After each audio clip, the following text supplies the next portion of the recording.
From Interior Alaska's most trusted news source, this is the Fbx Evening News.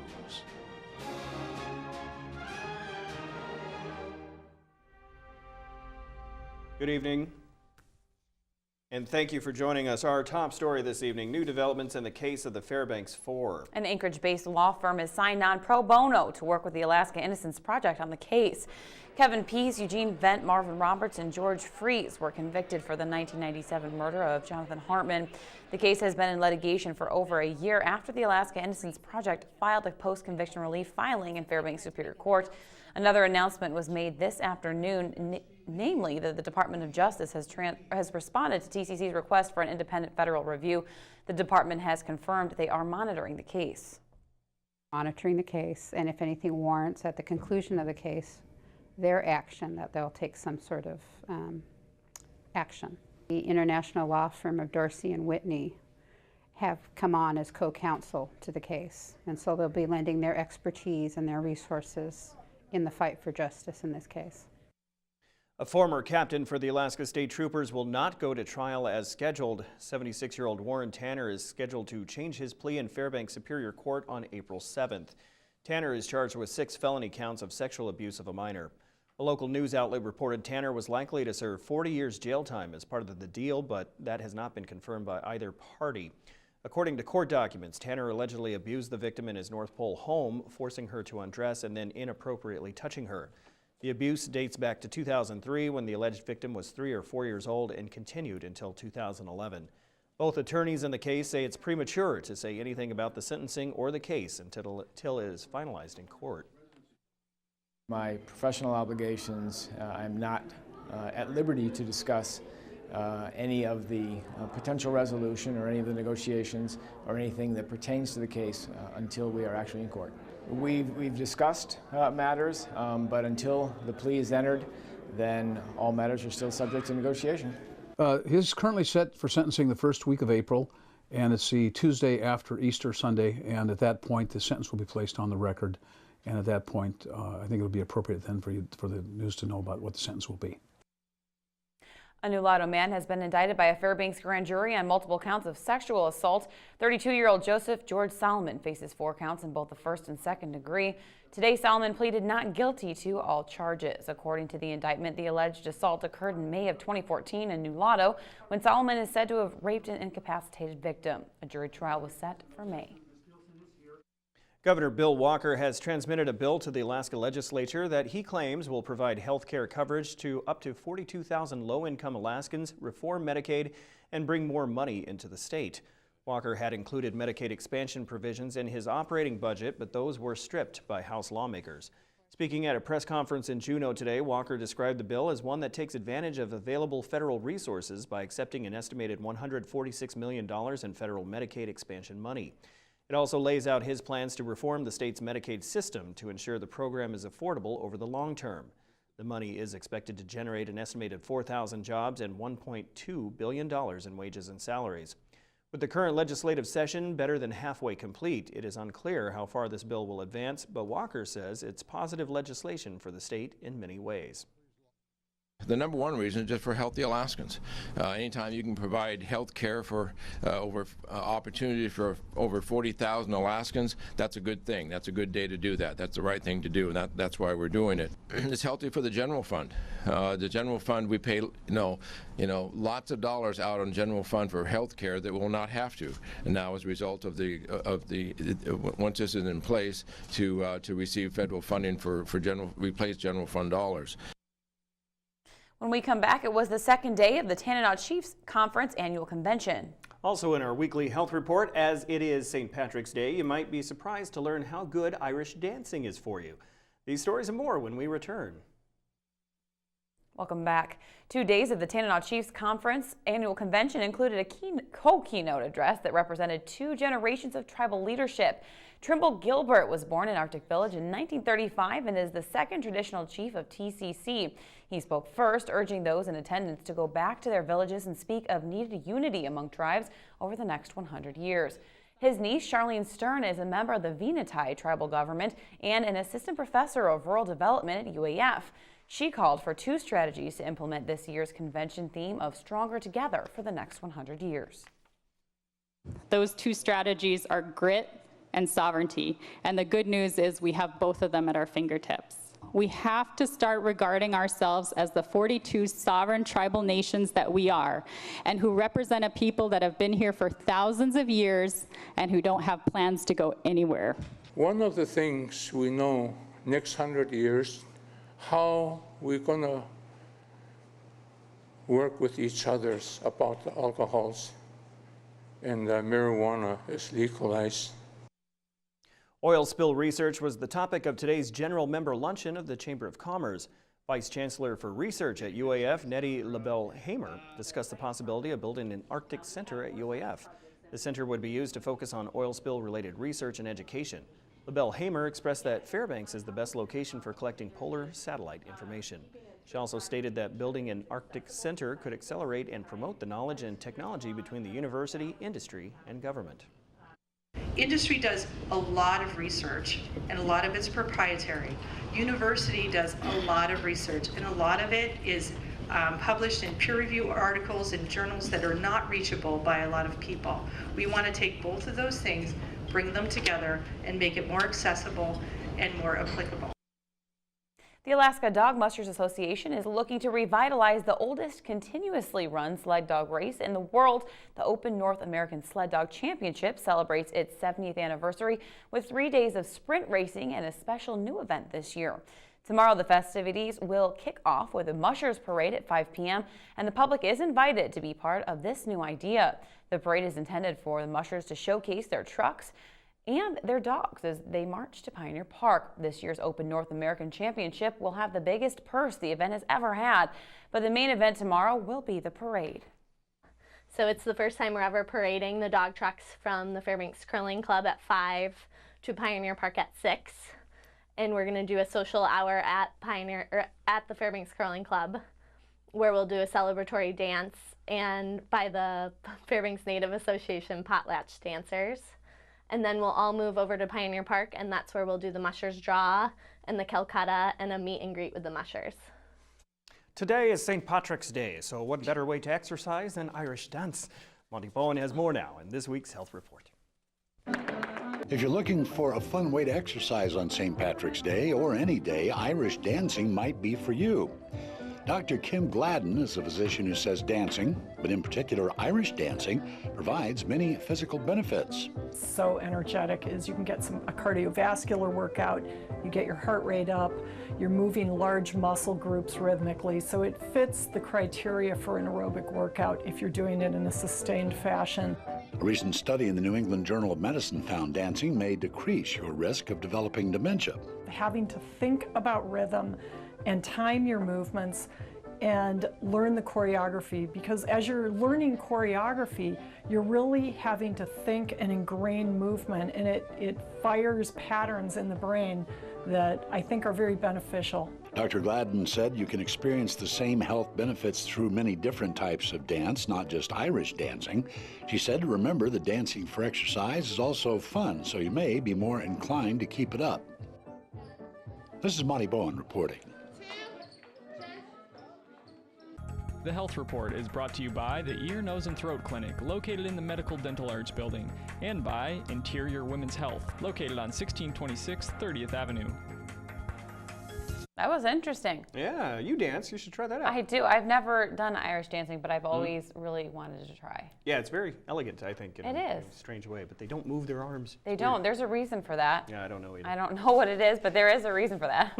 Joe Cook is next with our daily Iditarod update. The defending champion has made his move. Wow. Also, a look at some local teams before their state tournament games. That's next with Joe. Stay with us.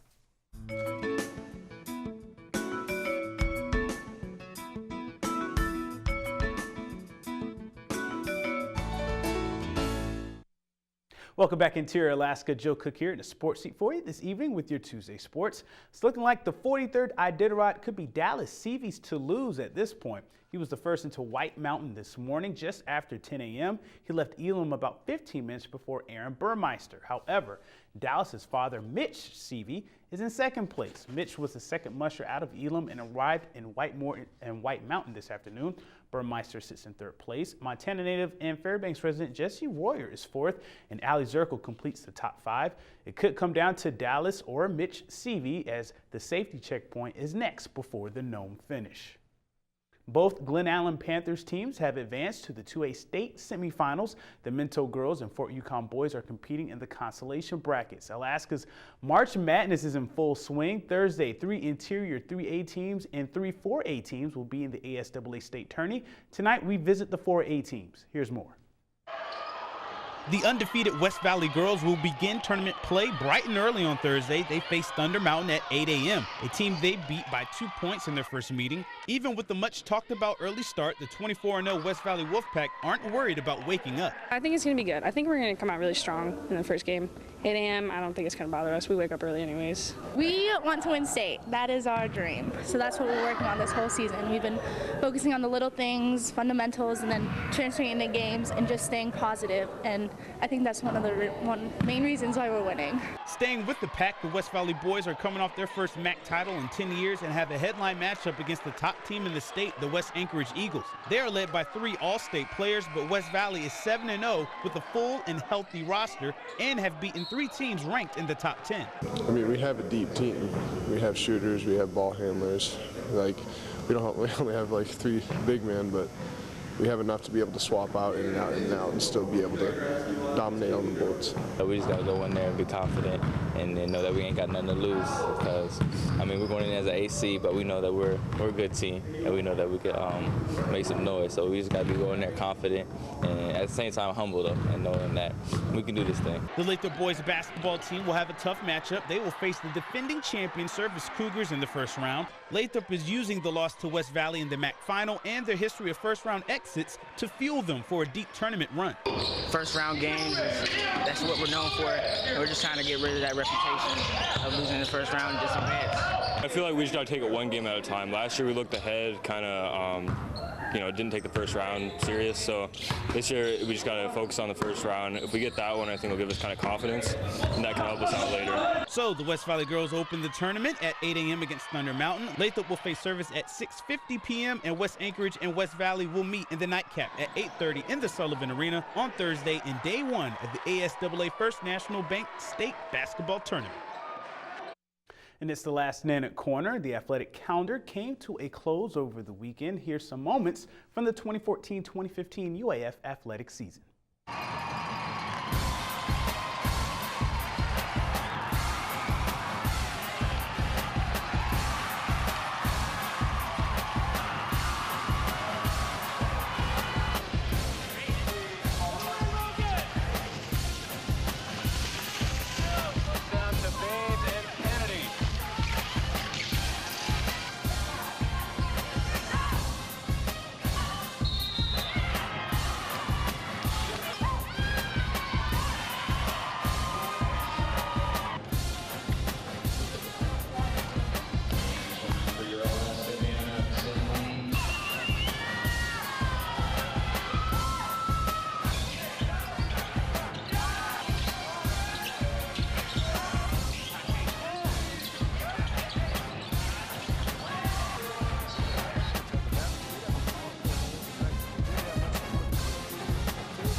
Nannett Corner, brought to you by Sports Medicine Fairbanks. And I'll be in Anchorage for the rest of the week, bringing you reports from the state tournament. Mike Fussell and the gang, they got you covered. But that's it for sports tonight. Mike Schultz is next with weather, and we'll catch you next time.